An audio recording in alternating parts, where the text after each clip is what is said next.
The sun was just beginning to rise over Yokosuka Naval Base when my life changed forever.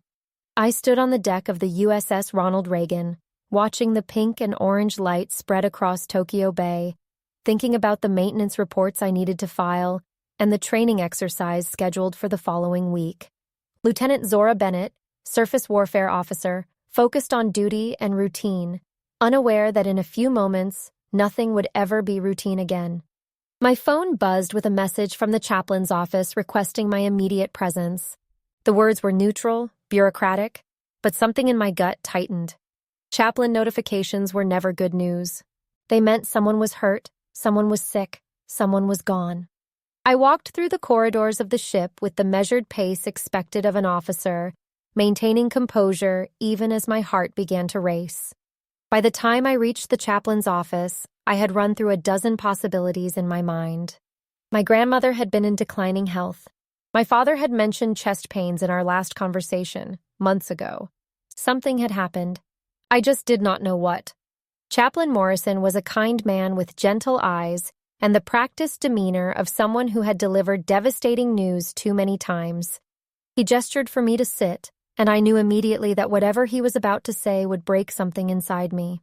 Lieutenant Bennett, I'm sorry to inform you that your father, James Bennett, passed away yesterday evening. He suffered a massive heart attack at his home in Norfolk. He was pronounced dead at Centara Norfolk General Hospital at 6:47 p.m. Eastern Time. The words reached me through a fog, each one landing with physical weight. My father, James Bennett, passed away. Heart attack, dead. I heard myself asking questions, my voice sounding distant and foreign. When did it happen? Was anyone with him? Did he suffer? The chaplain answered as best he could, providing details that I would not remember until days later when I replayed the conversation in my mind. My father had collapsed in the kitchen. His wife, Carolyn, had called 911. The paramedics had tried to revive him but were unsuccessful. He was gone before he reached the hospital. His wife, not my mother, of course. My mother had been dead for 16 years, taken by cancer when I was 12 years old. Carolyn was my stepmother, the woman my father had married when I was 19, the woman who had never quite accepted me as part of the family she was building with my dad. I sat in that office for a long time, unable to move, unable to process the reality that my father was gone. James Bennett, the man who had raised me alone after my mother died, who had braided my hair when I was small, who had taught me to ride a bike and drive a car and believe in myself when the world tried to convince me I was less than I was. The man who had stood proudly at my commissioning ceremony, tears streaming down his face, calling me his greatest accomplishment.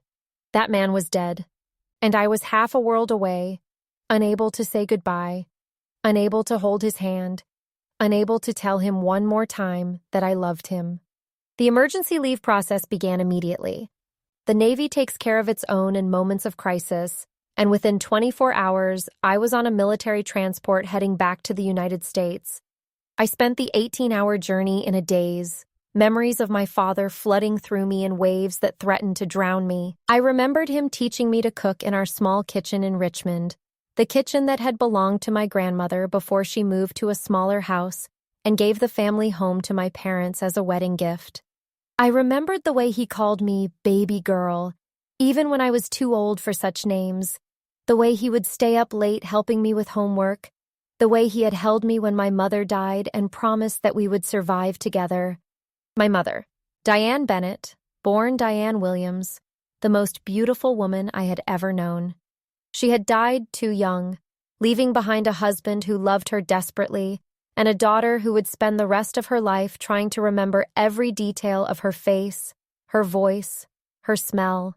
My father had kept her memory alive in our house, her photographs on every wall, her favorite music playing on Sunday mornings, her recipes recreated with careful devotion, until Carolyn came. I had been 17 when my father met Carolyn at a community event, a pretty white woman with blonde hair and a smile that seemed too eager, too interested in the successful black engineer who was raising his daughter alone. I had not trusted her from the beginning, though I could not have articulated why. There was something in the way she looked at our house, our possessions, our life, as if she were assessing inventory rather than meeting a family. My father had been lonely. I understood that now in a way I had not understood at 17. 5 years of single parenthood, 5 years of grief and responsibility had worn him down. Carolyn offered companionship, comfort, a chance at a new chapter. I could not blame him for wanting that, even if I had never been able to embrace the woman he chose. They married when I was 19, just before I left for the Naval Academy. The timing had felt deliberate, as if Carolyn wanted to establish herself in the house before I could object.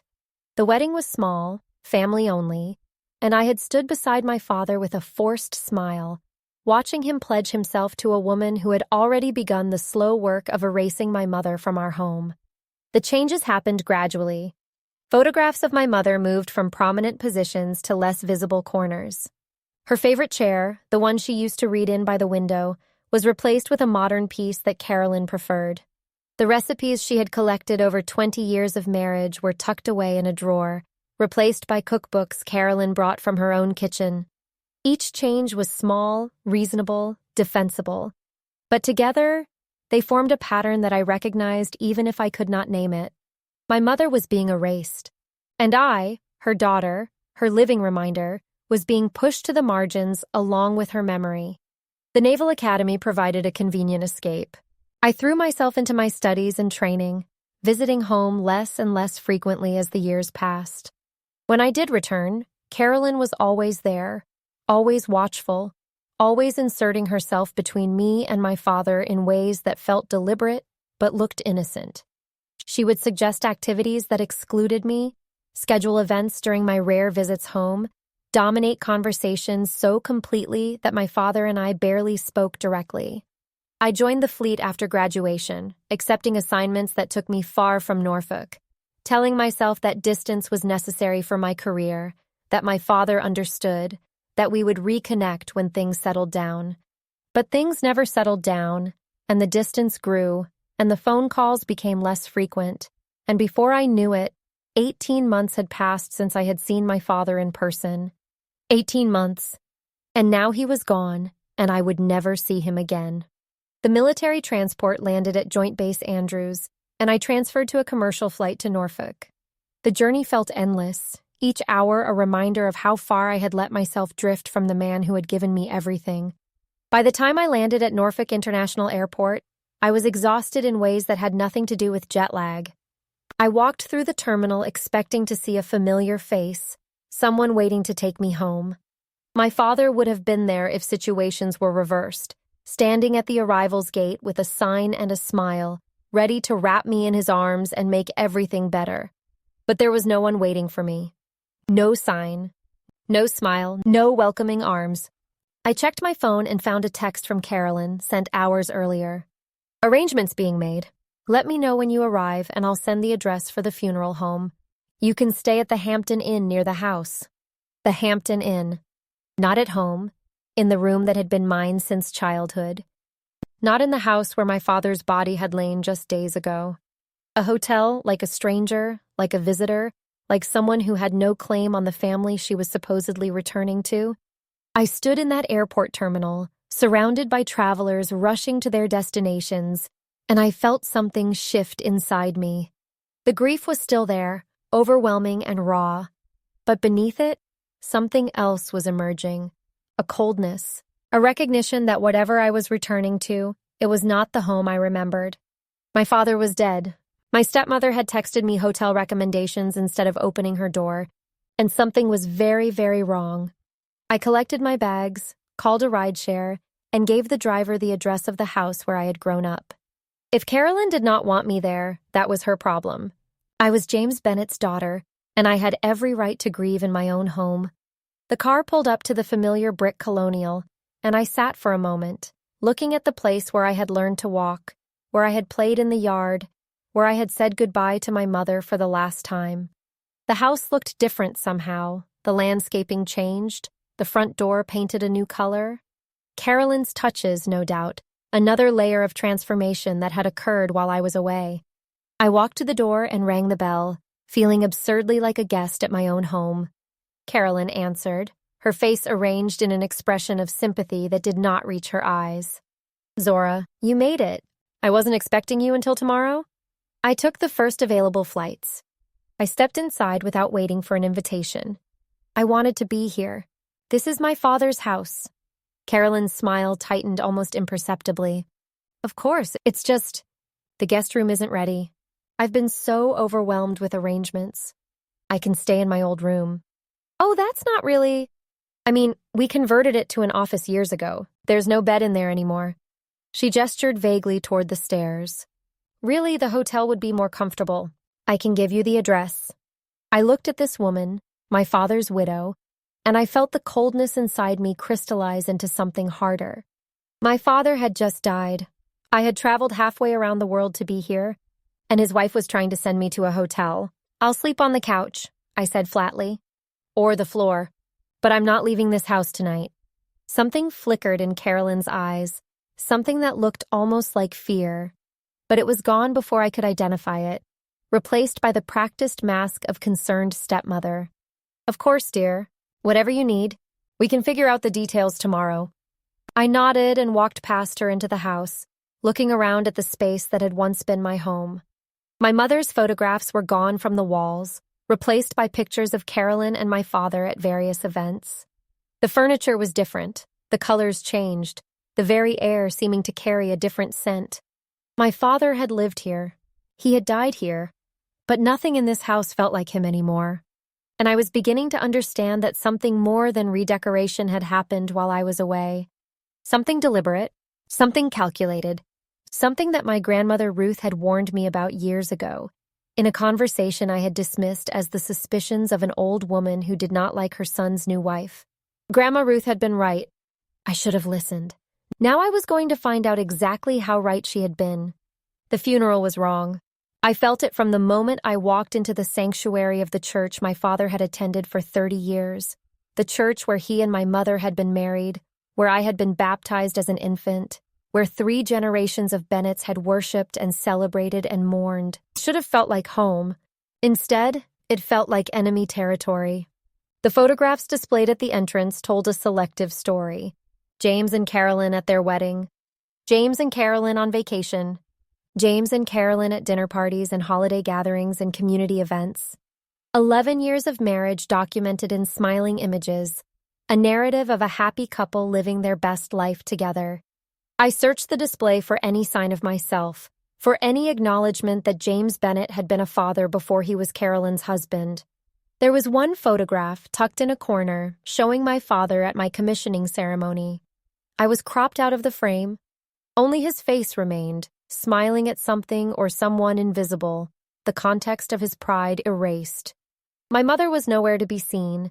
20 years of marriage, a daughter, a life cut short by cancer, and not a single photograph commemorated her existence.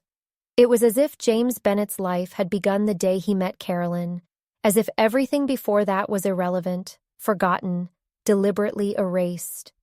I stood before that display of carefully curated memories, and I felt something inside me shift from grief to anger. This was not a funeral.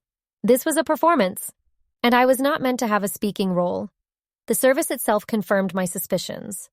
The pastor, a young man I did not recognize who had apparently replaced the minister I had known as a child, spoke about James Bennett as a devoted husband, a pillar of the community, a man who had found true happiness in his later years with his beloved wife Carolyn. He mentioned, almost as an afterthought, that James was also survived by a daughter who served in the military overseas.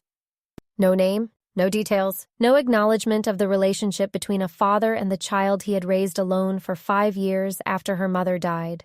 I was a footnote in my own father's eulogy, a minor character mentioned for completeness rather than significance. Carolyn delivered the main tribute, tearfully describing her husband's devotion, his kindness, his love for their life together. She talked about their travels, their friends, their plans for retirement that would now never be realized. She talked about herself, her grief, her loss, her uncertain future. She did not mention me at all. I sat in the third pew because the first 2 rows were reserved for family, and I had apparently not been included in that designation. I sat beside people I did not know, Carolyn's relatives and friends who looked at me with polite confusion, uncertain who this uniformed black woman was and why she was crying at their friend's husband's funeral. One of them, a woman with an imperious expression and an expensive black dress, leaned over to whisper to her companion, "Who is that? Do you know her?" "I think she might be the daughter," the companion whispered back. "From his first marriage." "Oh." The single syllable carried volumes of judgment. I didn't know he had children. 11 years of marriage to my father, and Carolyn had apparently never mentioned to her family and friends that her husband had a daughter. I had been erased so completely that people who knew my father, who attended his funeral, who grieved his death, did not know I existed. The rage that burned through me was cold and quiet, the kind of anger that does not explode but rather crystallizes into something harder and more dangerous. I sat through the rest of the service in silence, my face a mask of military composure, my hands folded in my lap to hide their trembling. After the burial, there was a reception at the house. I walked through rooms filled with strangers, people who hugged Carolyn and offered condolences and spoke about my father as if they had known him. Maybe they had. Maybe in the years since I had left, he had built an entirely new life with entirely new people, a life that had no room for the daughter who had abandoned him for a career across the ocean. But I did not believe that. I could not believe that the man who had raised me, who had loved me, who had promised me that I would always be his baby girl, had simply forgotten I existed. Something else had happened. Someone had made sure that I was forgotten. I found a few familiar faces among the crowd, friends of my father's from before Carolyn, colleagues from his engineering firm who had known him for decades. They greeted me with genuine warmth and obvious relief, pulling me aside to express condolences that felt real. "Zora, I'm so sorry." Mr. Patterson, who had worked with my father for 20 years, clasped my hand with both of his. "Your father was so proud of you. He talked about you all the time, showed everyone your pictures, bragged about his daughter, the Navy officer." "When was the last time you spoke to him?" I asked. "Oh, it's been a while. Carolyn said he wasn't taking visitors much in the last few months. She said he was tired, needed his rest." Mr. Patterson's expression shifted to something troubled. "I tried calling a few times, but she always said he was sleeping or not feeling well." I wish I had pushed harder. Not taking visitors, not feeling well. The picture was becoming clearer, and it was not pretty. I excused myself and went looking for Carolyn, finding her in the kitchen surrounded by a group of her friends. They fell silent when I approached, their expressions shifting from casual to guarded. "Carolyn, can I speak with you privately?" She smiled, the same false sympathy she had been projecting all day. "Of course, dear. Ladies, excuse me." We stepped into the hallway, away from listening ears. I kept my voice low but firm. "Mr. Patterson said my father wasn't taking visitors in the last few months. That you told people he was too tired or unwell. What was going on?" "Your father was sick, Zora. He had a heart condition. The doctors wanted him to rest and avoid stress." She shrugged delicately. "I was protecting him. Why didn't anyone tell me he was sick?" "I'm sure we mentioned it. You're so far away, and you're always so busy with your military duties. I didn't want to worry you when there was nothing you could do." I stared at her, searching for any sign of genuine emotion, any indication that she understood the magnitude of what she was saying. My father had been dying, and no one had told me. I had not known. I had not had the chance to come home, to see him, to say goodbye. When did he get sick? About 6 months ago. The doctors found some blockages. He had a procedure, seemed to be doing better then. She trailed off, shrugging again. It happened so fast. There was nothing anyone could do. 6 months. My father had been seriously ill for 6 months, and I had not known. Our conversations, already infrequent, had become even more rare during that time. I had attributed it to busy schedules, to the time difference between Virginia and Japan, to the natural drift of lives moving in different directions. But now I wondered if there had been another reason. "I'd like to see my room," I said. "My old room. Even if it's an office now, I want to see it." Carolyn's expression flickered with something I could not identify. "There's really nothing there." Just desk and filing cabinets. I'd still like to see it. She hesitated for a moment, then nodded. If you insist, but don't expect too much.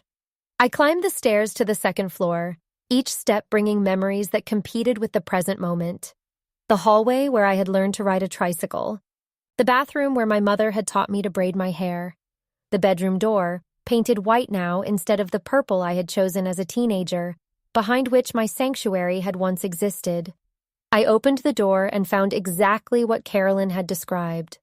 A home office with a desk, a computer, filing cabinets, and shelves lined with her books and decorations. The walls that had once held my posters and photographs were now painted a neutral beige, decorated with generic landscape prints. The closet, where I had kept my clothes and treasures, stood open and empty except for office supplies. There was no trace of me.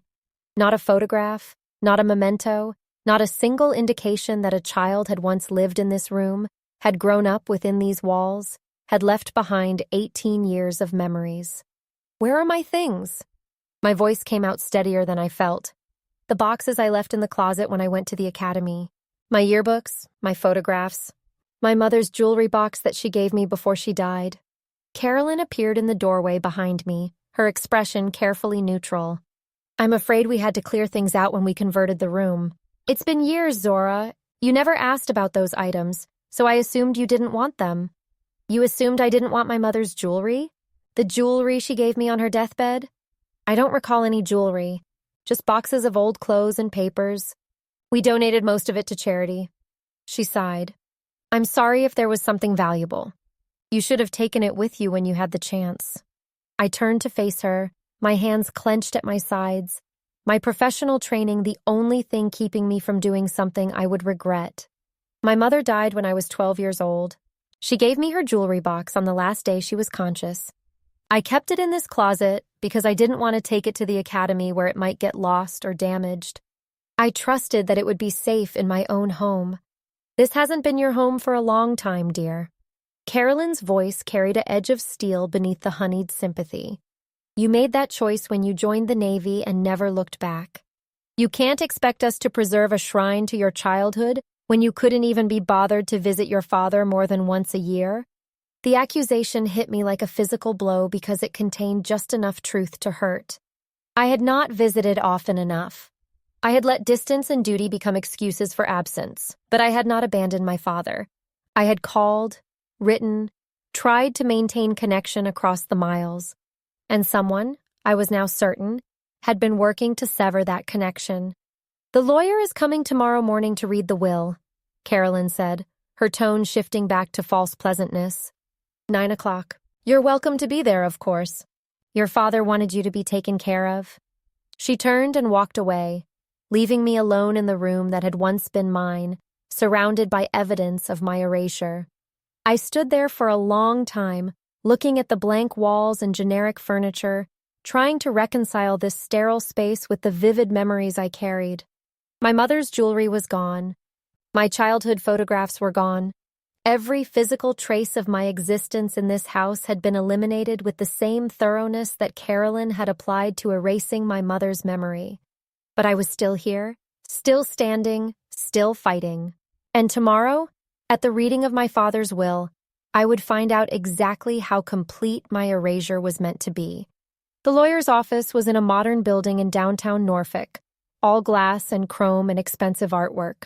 I arrived 15 minutes early, having spent the night on Carolyn's living room couch after refusing to accept the hotel room she kept pushing on me. Sleep had been impossible, and I had spent the dark hours sitting in the kitchen where my father had died, trying to feel some connection to the man who had raised me. Carolyn arrived with an entourage, 3 people I did not recognize who turned out to be her sister, her brother-in-law, and a friend who was apparently providing moral support. They greeted me with cool politeness, taking seats on the opposite side of the conference room as if proximity to me might be contagious. The lawyer, a trim man in his 60s named Harold Fitzpatrick, arranged papers on the table with the practiced efficiency of someone who had conducted hundreds of these meetings. He explained the standard procedures, the legal requirements, the timeline for distribution of assets. I listened with half my attention, the rest focused on Carolyn, who sat across from me with an expression of composed grief that did not quite reach her eyes. The last will and testament of James Edward Bennet was executed on September 14th of this year, Fitzpatrick began, and I felt the first jolt of alarm. September 14th. That was only 3 months ago. Why would my father have created a new will so recently? The document supersedes all previous testamentary instruments, the lawyer continued. Mr. Bennet made his wishes very clear in this version. He began to read, and with each sentence my world crumbled a little more. The house, the brick colonial where I had grown up, where my mother had lived and died, was left entirely to Carolyn. The savings accounts, which I knew had accumulated to a significant sum through my father's decades of careful investing, were left to Carolyn. The investment portfolio, the retirement accounts, the life insurance proceeds, all left to Carolyn. The vehicles, the furniture, the personal effects, everything left to Carolyn. I was not mentioned once, not a single item, not a single dollar, not a single acknowledgement that James Bennet had a daughter who had been the center of his life for the 17 years before Carolyn appeared. The lawyer finished reading, and the silence in the room was absolute. I sat very still, feeling as though I had been physically struck, unable to process what I had just heard. My father, the man who had promised me on my mother's grave that I would always be provided for, had left me nothing. Not even a photograph, not even a memento, not even his wedding ring from his first marriage. I'm sorry for your loss, Lieutenant Bennet. The lawyer's voice was professionally sympathetic.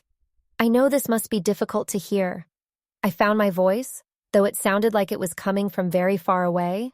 When did my father make this will?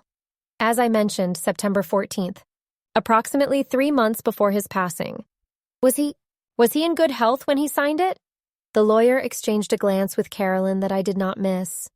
Mr. Bennet was under a doctor's care, but he was deemed competent to make legal decisions.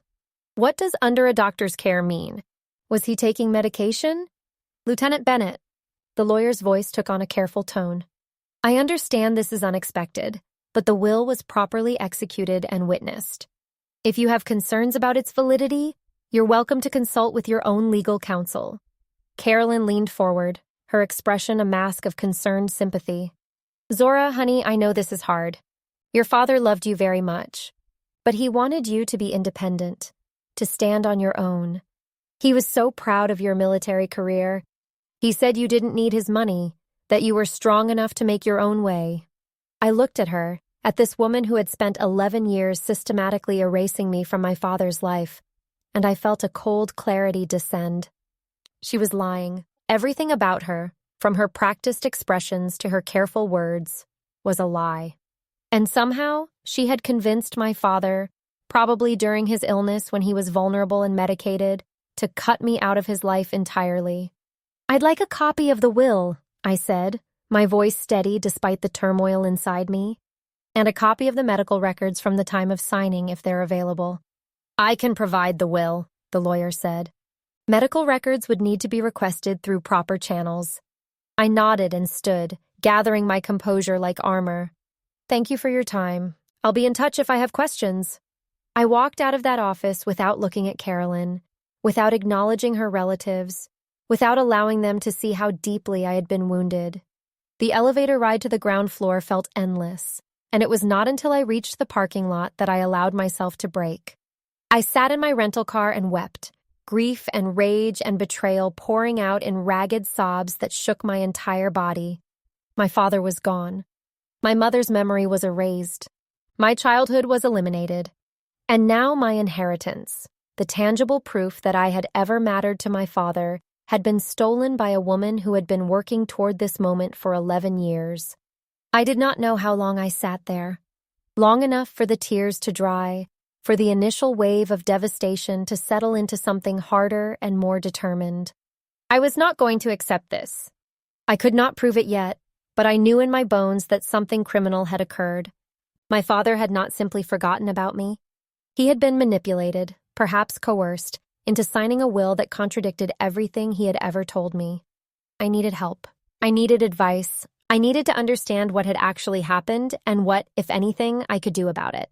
I pulled out my phone and searched for estate attorneys in Norfolk. making calls to 3 firms before finding one that could see me that afternoon. The consultation was expensive, but money seemed irrelevant now. What mattered was the truth. The attorney, a sharp woman named Rebecca Turner, listened to my story with increasing concern. She explained that contesting a will was difficult, but not impossible, particularly if there was evidence of undue influence or lack of capacity. The fact that the will was changed so recently, during a period when my father was apparently ill, was significant. You'd need to prove that your father was either mentally incapacitated at the time of signing or that he was under undue influence from his wife, she explained. Both are difficult to establish, but not impossible. The key would be medical records showing his condition and any medications he was taking that might have affected his judgment. How do I get those records? As his next of kin, you have a right to request them.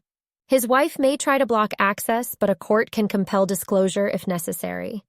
She paused, considering. Do you have any evidence that your relationship with your father was different from what the will suggests? Letters, emails, witnesses who can testify to his intentions? I thought about it. My father and I had communicated mostly by phone in recent years, and those calls had become increasingly rare. I had some old emails, some birthday cards, but nothing recent that would prove he had intended to include me in his estate. What about a previous will? I asked. If he had an earlier version that included me, wouldn't that be relevant? Absolutely. It would show a pattern of intent that was changed at the last minute. Do you know if such a will exists? I did not know. I had never asked my father about his estate planning, had assumed that such conversations were for later, for when we were both older and mortality was closer. Now later had arrived, and I was completely unprepared. I left the attorney's office with more questions than answers, but also with a plan. I would request medical records. I would search for evidence of a previous will. I would interview my father's friends and colleagues to establish what his real intentions had been, and I would not stop until I understood exactly what Carolyn had done and how. That evening, sitting alone in a hotel room I had finally accepted because the atmosphere at Carolyn's house was unbearable, I received a phone call from an unknown number. I almost did not answer, but something made me pick up. Lieutenant Zora Bennett? The voice was male, professional, unfamiliar. Speaking. My name is David Okafor. I'm an attorney with Okafor and Associates in Richmond. I represent the estate of Ruth Bennett, your grandmother. He paused. I apologize for the timing of this call, given your recent loss. But there's a matter I need to discuss with you urgently. Your grandmother left specific instructions that were to be activated upon the death of your father. I think you're going to want to hear what she had to say. My grandmother, Ruth Bennett, who had died 8 months ago, who had warned me about Carolyn years before, who had seen through the manipulation when everyone else, including me, had been blind. I'm listening, I said. I think this conversation needs to happen in person. Can you come to my office tomorrow? There's quite a bit to go over, and your grandmother was very particular about how things were to be handled. I agreed to meet him in the morning, and after we hung up, I sat in the darkness of my hotel room, feeling something I had not felt since I learned of my father's death. Hope. Grandma Ruth had seen this coming. Whatever was waiting for me in Richmond, she had planned for it. And knowing my grandmother, her plans were not small. David Okafor's office was located in a historic building in downtown Richmond, all polished wood and leather furniture and walls lined with law degrees and civic awards. He was a tall man in his 50s, Nigerian-American, with kind eyes and a measured way of speaking that immediately put me at ease. Thank you for coming, Lieutenant Bennett. I know this is a difficult time. He gestured for me to sit in one of the comfortable chairs across from his desk. Before we begin, I want you to understand that everything I'm about to tell you was orchestrated by your grandmother over a period of several years. She was a remarkable woman, and she loved you very much. I know she did. My voice caught on the words. I should have visited her more often in her last years. She understood your circumstances. She was proud of your service. He opened a folder on his desk and removed several documents. Your grandmother came to me 5 years ago with concerns about your father's wife. She had observed patterns of behavior that troubled her, attempts to isolate your father from his family and friends, efforts to control his finances and decisions. She feared that if something happened to your father, you would be left with nothing. I felt a chill run through me. She tried to tell me. Years ago, she said she didn't trust Carolyn, that something was wrong. I didn't listen. Ruth didn't expect you to listen. You were young. You were starting your career, and you wanted to believe the best of your father's choices.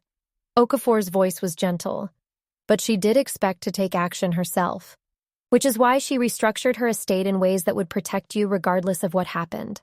He slid a document across the desk. This is the trust your grandmother established in your name. It currently holds $425,000 in investments and savings. The funds were accumulated over her lifetime and managed specifically to provide for your future. Your father did not know about this trust. No one knew except me and Ruth. $425,000. I stared at the number, unable to fully process it. My grandmother had not been wealthy. She had lived modestly, in a small house she had owned for decades, driving the same car for years, never appearing to have significant assets.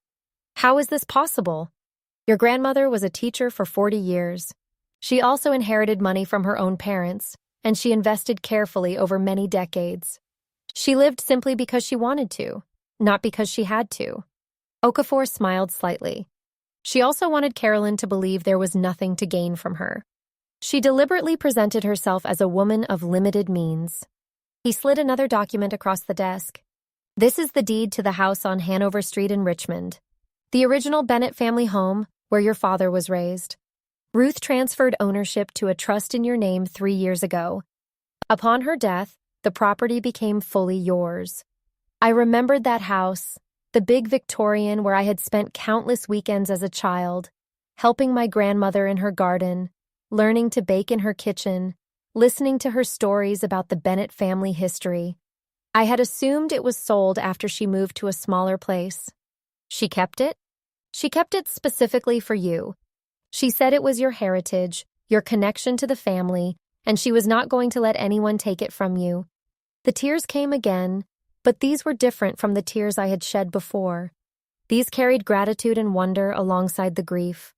My grandmother had seen what was coming and had spent years preparing for it. She had loved me from a distance, protecting me in ways I had never known. There's more. Okafor removed a sealed envelope from the folder. Ruth left this letter to be delivered to you only after your father's death. She said you would understand when you read it. I took the envelope with trembling hands, seeing my grandmother's familiar handwriting on the front. My name, Zora, written with the careful penmanship she had learned in an era when such things mattered. Should I read it now? That's your choice. But there's additional material in the file that relates to the letter's contents. I think you'll want to see it all together. He handed me the entire folder, and I opened it to find a thick stack of documents. Financial records, photographs, copies of correspondence, and what appeared to be a detailed timeline of events spanning several years. Your grandmother was a meticulous woman, Okafor explained. When she became concerned about your father's situation, she began documenting everything she observed.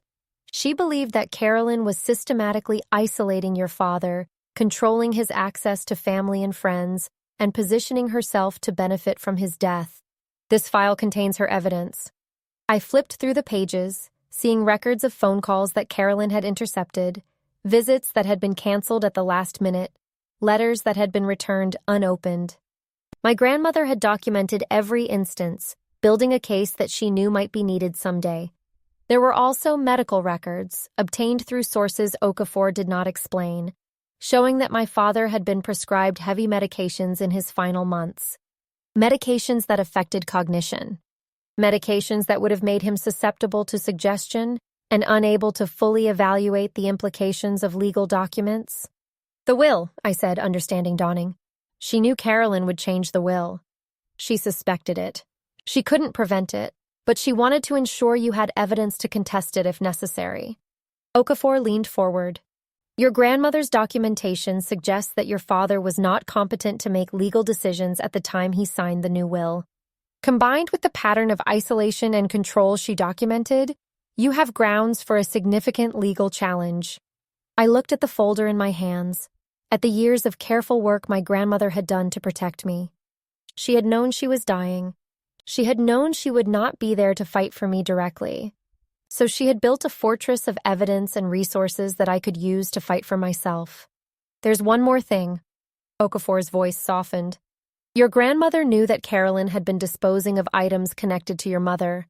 The photographs, the personal effects, the jewelry. Ruth rescued what she could before Carolyn could destroy it completely.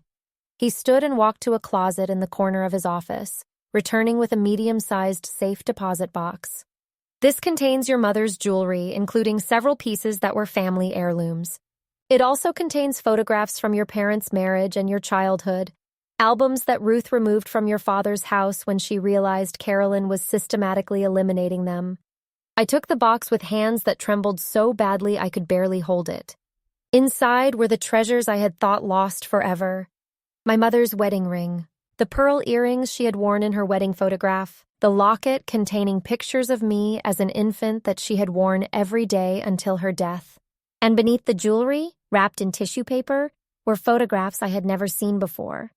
My parents on their wedding day, young and radiantly happy. My mother holding me as a newborn, her face glowing with love. My father teaching me to ride a bicycle, his hands steadying me as I found my balance. Years of memories, preserved by a grandmother who had understood what I was too naive to see. I opened my grandmother's letter with shaking hands and began to read. My dearest Zora, if you are reading this, then the day I feared has come. Your father is gone, and I imagine Carolyn has done exactly what I predicted she would do. She has tried to erase you from his life and his legacy, to take everything he built and leave you with nothing. I want you to know that I tried to warn your father. I tried to show him what I saw in that woman, the calculation behind her smiles, the manipulation behind her sweetness. But he was lonely and vulnerable, and she knew exactly how to exploit that. By the time he realized his mistake, if he ever did, it was too late. I could not save your father from his own choices, but I could save you. Everything in this file, everything in that trust, everything I have left behind is for you. Not because you need money or property, but because you need to know that you were never forgotten. You were never abandoned. You were loved, fiercely and completely, by your mother and your father and by me. The house on Hanover Street is your heritage. 4 generations of Bennetts have lived within those walls. Your great-grandmother planted the rose garden. Your grandfather built the porch swing. Your father took his first steps in that living room. It belongs to you now, and no one can take it from you. Use the evidence I have gathered. Fight for your father's memory. Not because the money matters, but because the truth matters. Carolyn cannot be allowed to rewrite history, to pretend that you never existed, to erase the Black women who built this family. Stand up for yourself, for your mother, for me. I love you, baby girl. I am so proud of the woman you have become. Go out there and show them what Bennett women are made of. All my love, Grandma Ruth. I sat in David Okafor's office and cried, holding the letter from a woman who had loved me enough to spend her final years building a safety net for a granddaughter she knew would need it. Carolyn thought she had won. She thought she had successfully erased me from my father's life and legacy. She had no idea what was coming. I spent the rest of that day with David Okafor, going through my grandmother's documentation piece by piece. The evidence she had gathered was comprehensive and damning. Phone records showing that Carolyn had screened calls, telling family members that James was unavailable when he was sitting right there. Emails between Carolyn and her relatives discussing her progress in managing James's estate. Medical records showing the progression of his illness and the powerful medications he had been prescribed.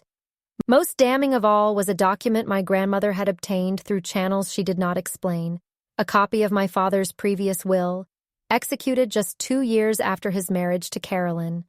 In that version, I was the primary beneficiary of his estate. The house, the savings, the investments, everything was to come to me, with a small provision for Carolyn that would ensure her comfort but not control. This proves intent, Okafor explained.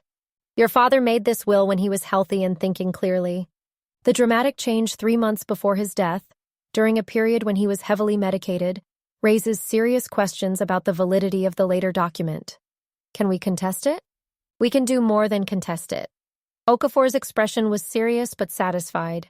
With this evidence, we can potentially have the second will invalidated entirely. We can argue that your father lacked capacity, that Carolyn exercised undue influence, and that the new will does not reflect his true wishes. The legal battle would not be simple or quick. Okafor explained the process, the filings and hearings and potential trials that lay ahead. But for the first time since I had received the notification of my father's death, I felt something other than helplessness. I had a path forward, I had evidence, I had resources. And I had the blessing of a grandmother who had loved me enough to fight for me, even from beyond the grave. "One more thing," Okafor said as I prepared to leave. "Your grandmother wanted me to tell you that the house on Hanover Street is ready for you. She had it maintained while she was alive, and I've continued to oversee its care since her death. If you need a place to stay while you're dealing with all of this, it's yours. The house on Hanover Street. The Bennett family home. My heritage, preserved and protected, waiting for me to claim it. Thank you," I said, "for everything you've done for my grandmother, for everything you're doing for me. Your grandmother was a remarkable woman, Lieutenant Bennett. It was an honor to serve her." He shook my hand. "And it will be an honor to help you finish what she started." I drove from Richmond to the house on Hanover Street, the house where my father had grown up, where 4 generations of my family had lived and loved and built a legacy. The Victorians stood exactly as I remembered it, well-maintained and dignified. The rose garden my great-grandmother had planted still blooming despite the autumn chill. I let myself in with the key Okafor had given me and walked through rooms filled with memories. My grandmother's furniture remained, her books still on the shelves, her photographs still on the walls. Unlike the house in Norfolk, where every trace of my existence had been erased, this place preserved history. My history. My family's history. I found the bedroom where I had slept as a child during weekend visits, still decorated with the quilt my grandmother had made for me, still holding the stuffed animals she had kept even after I outgrew them. I lay down on that bed and stared at the ceiling, feeling for the first time since my father's death that I was home. Grandma Ruth had saved me. She had seen the threat that Carolyn posed and had spent years building defenses I never knew I needed. Now it was time for me to use those defenses, to fight for my father's memory, to reclaim what had been stolen. The battle was just beginning, but I was a Bennett woman, and Bennett women did not give up. The legal challenge to my father's will took 7 months, 7 months of depositions and hearings and negotiations that tested my patience and resolve. I extended my leave as long as possible, then worked with my commanding officer to arrange a temporary assignment at Naval Station Norfolk that allowed me to remain close to the proceedings. The Navy was supportive, understanding that family matters sometimes required presence and persistence. Carolyn fought back, of course. She hired expensive attorneys who argued that my father was competent, that his decision to change his will was voluntary, that I was simply a bitter daughter trying to profit from my estrangement. They painted me as absent and uncaring, someone who had abandoned her father for a military career and was now trying to claim an inheritance I did not deserve. But my grandmother's evidence was overwhelming. The medical records showed that my father had been taking medications known to impair judgment. His physicians testified that they had concerns about his cognitive function in his final months. Friends and colleagues testified that James had always spoken lovingly of his daughter and had mentioned many times that his house would go to me. Most damaging to Carolyn's case were her own words. The emails my grandmother had somehow obtained showed Carolyn discussing strategy with her sister, planning how to manage James's estate, celebrating each step that brought her closer to full control. In one particularly damning exchange, she had written, "Once the will is changed, the daughter won't have a leg to stand on. James won't remember signing anything a week from now, the way those pills affect him." The judge who heard our motion to invalidate the will was a thoughtful woman who took her time reviewing the evidence. When she finally delivered her ruling, I was sitting in the courtroom with David Okafor beside me, my heart pounding with anticipation. The court finds that James Edward Bennett lacked the mental capacity to execute the will dated September 14th, the judge announced. Furthermore, the court finds evidence of undue influence by the beneficiary, Carolyn Bennett. The will is hereby declared invalid. The estate of James Edward Bennett will be distributed according to his previous valid will, dated March 22nd of 12 years prior. I heard Carolyn's gasp of shock from across the courtroom, but did not turn to look at her. The victory felt hollow in some ways. A legal triumph that could not bring back my father or undo the years of manipulation that had separated us. But it was justice. It was validation. It was proof that the truth could not be buried forever. Under the terms of the original will, I inherited the house in Norfolk, the majority of my father's savings and investments, and his personal effects. Carolyn received a modest provision, enough to support herself comfortably, but not the windfall she had schemed for. Her attorneys immediately announced plans to appeal, but David Okafor was confident the ruling would stand. The aftermath brought unexpected developments. The publicity surrounding the case, which had been covered by local media as a cautionary tale about elder manipulation, drew attention to Carolyn's behavior that she had not anticipated. Her social circle, the friends and relatives who had supported her at the funeral, began to distance themselves as the full story emerged. The image she had cultivated as a devoted wife, victimized by a greedy stepdaughter, crumbled under the weight of her own documented words. I took possession of the Norfolk house 3 months after the ruling. Walking through those rooms for the first time as their legal owner was a strange experience. Joy mixed with sorrow, triumph shadowed by loss. The house still bore Carolyn's changes, the neutral colors and generic decorations that had replaced my mother's touches. But it was mine now, and I could begin the work of restoration. I started in my old bedroom, stripping away the office furniture and repainting the walls. I found the spot where I had marked my height each birthday, faded lines that Carolyn had painted over but had not completely erased. I restored those marks, tracing them with fresh paint, reclaiming the evidence of my childhood inch by inch. The photographs my grandmother had saved went back on the walls. My mother's face, my father's smile, the family we had been before loss and manipulation tore us apart. I hung my grandmother's portrait in the living room, a place of honor for the woman who had saved me from erasure. Most importantly, I created a space for my mother's memory. The jewelry my grandmother had rescued went into a beautiful display case in my bedroom. The photographs filled albums that I placed on the coffee table where visitors would see them.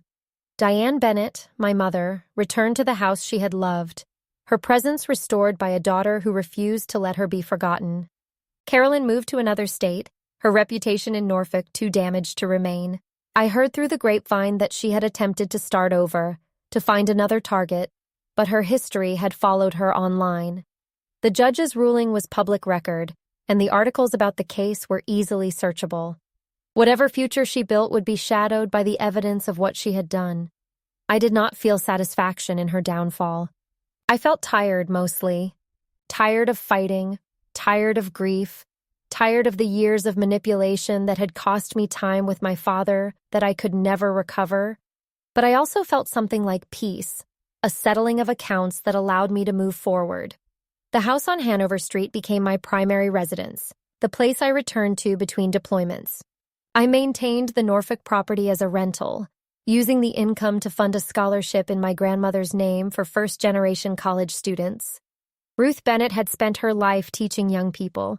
It seemed fitting that her legacy should continue that work. 1 year after the court ruling, I stood in the Rose Garden at Hanover Street, holding a small ceremony to honor the 3 women who had shaped my life. My mother, Diane, who had loved me for 12 short years, and left me with memories I would cherish forever. My grandmother, Ruth, who had protected me from beyond the grave and given me the tools to fight for my heritage. And myself, Zora Bennett, a black woman in a white man's navy, a daughter who had almost been erased but had refused to disappear. I had invited a few close friends, colleagues from the Navy who had supported me through the legal battle, and some of the old family friends who had known my father before Carolyn. We planted a new rose bush in the garden, a variety called Remember Me, its deep red blooms a symbol of the memories we carry forward. Commander Patricia Wells, my superior officer and friend, stood beside me as I placed the last handful of soil around the new plant. "Your grandmother would be proud of you," she said. "You fought for your family's honor, and you won." I had good teachers. I looked at the house behind us, at the windows where I had looked out as a child, at the porch where my grandfather had built a swing that still stood. Strong women who showed me what it means to never give up. The sun was setting over Richmond, painting the sky in shades of orange and pink. I thought about my father, about the man he had been before Carolyn changed him, about the love we had shared that no amount of manipulation could truly destroy. I wished he could see me now, standing in his mother's garden, owner of his childhood home, carrying forward the legacy of the Bennetts. Maybe he could see me. Maybe somewhere, wherever we go when we leave this world, he was watching alongside my mother and grandmother, three spirits united in pride for the woman I had become. My stepmother had tried to erase me from my family's history. She had manipulated my father, destroyed my mother's memory, stolen my inheritance, and tried to pretend I had never existed. But Grandma Ruth had other plans. And in the end, love proved stronger than manipulation, truth proved stronger than lies, and the Bennett women proved stronger than anyone had expected. I was Lieutenant Zora Bennett, United States Navy. I was the daughter of James and Diane Bennett, the granddaughter of Ruth Bennett. I was the keeper of 4 generations of history and heritage. And I was home. 6 months after the Rose Garden ceremony, I received an unexpected message. A woman named Patricia Harmon, who identified herself as Carolyn's niece, reached out to me through social media. She had followed the case from a distance, had read the court documents and news articles, and felt compelled to share something she thought I should know. We met at a cafe in Richmond, 2 strangers connected by a woman neither of us liked. Patricia was in her 30s, with tired eyes and an apologetic demeanor that suggested she had spent years making excuses for her aunt. "I want you to know that not everyone in my family supported what Carolyn did," she said. "Some of us saw it happening and didn't say anything because she was family, because we thought it wasn't our place. I'm sorry for that. We should have spoken up." "Why are you telling me this now?" Patricia hesitated, then pulled an envelope from her purse. "I found these when I was helping my aunt move out of her old apartment. She asked me to throw away some boxes she didn't want to transport, and I was curious about what was inside." She slid the envelope across the table. "I think these belong to you." Inside were photographs. Dozens of them, images I had never seen, showing my parents' life together before I was born. My mother and father at college, young and beautiful and full of hope. Their first apartment, barely furnished but decorated with love. The day my father proposed, captured by a friend who had been waiting with a camera. And at the bottom of the stack, a letter in my father's handwriting, dated just 1 month before his death. "My dearest Zora," it began, and I felt my heart seize. "I don't know if you'll ever see this. Carolyn watches everything I do, controls everyone I talk to. She has convinced me that you don't want to hear from me, that you have moved on with your life and don't need your old father anymore. Part of me knows this isn't true, but the medication makes everything foggy, makes it hard to trust my own judgment. I want you to know that I love you. I have always loved you, from the moment your mother placed you in my arms until this very second. Whatever happens, whatever you hear about my decisions, please remember that. I was not myself these last months. I was lost in a fog that Carolyn helped to create. Your grandmother tried to warn me about her. I should have listened. I'm sorry. I'm sorry for the distance, for the silence, for the betrayal you may be feeling. None of it was ever what I wanted. If you're reading this, it means the fog has lifted, or I have found a way to get this letter out despite Carolyn's watching. Please know that you are my daughter, my pride, my greatest accomplishment. No will, no document, no manipulation can change that. Tell your grandmother I'm sorry I didn't listen. Tell your mother I never stopped loving her. And tell yourself every day that you are worthy of all the love in the world. Your father, James. I sat in that cafe and cried, holding my father's words in my hands, feeling his love reach out to me across the barrier of death. He had known. Even through the fog of medication and manipulation, he had known that something was wrong, that Carolyn was not who she pretended to be, that his daughter was not the ungrateful stranger she had painted me to be. Patricia waited quietly while I composed myself, her own eyes wet with sympathy. I'm sorry I didn't find this sooner, she said. Maybe it could have helped with the court case. It helps now. I wiped my face with a napkin. It helps more than you know. I thanked Patricia and left the cafe, walking to my car with the letter pressed against my heart. My father had tried to reach me. Through the fog and the manipulation and the watchful eyes of a woman who controlled his every move, he had found a way to write down the truth. The letter had been lost for months, hidden among Carolyn's things, waiting to be discovered.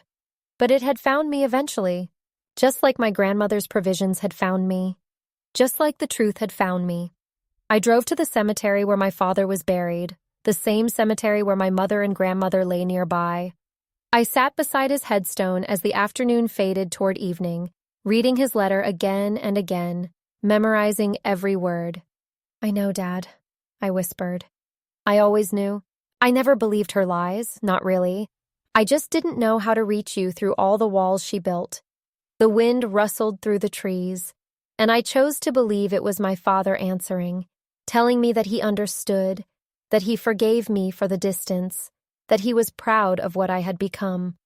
I placed a copy of the letter in the safe deposit box with my mother's jewelry, another treasure rescued from oblivion.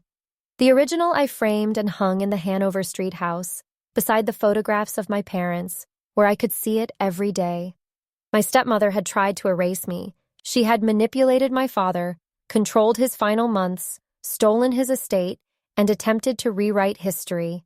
But she had failed. The truth had emerged. The inheritance had been reclaimed. And most importantly, my father's love had found its way back to me, preserved in his own words, undeniable and eternal. Grandma Ruth had made her plans to protect me. My father had written his letter to reach me. And together, across the barrier of death, they had ensured that I would never doubt how much I was loved. I was Zora Bennett, daughter and granddaughter and keeper of memories. And I would carry their love forward for the rest of my life.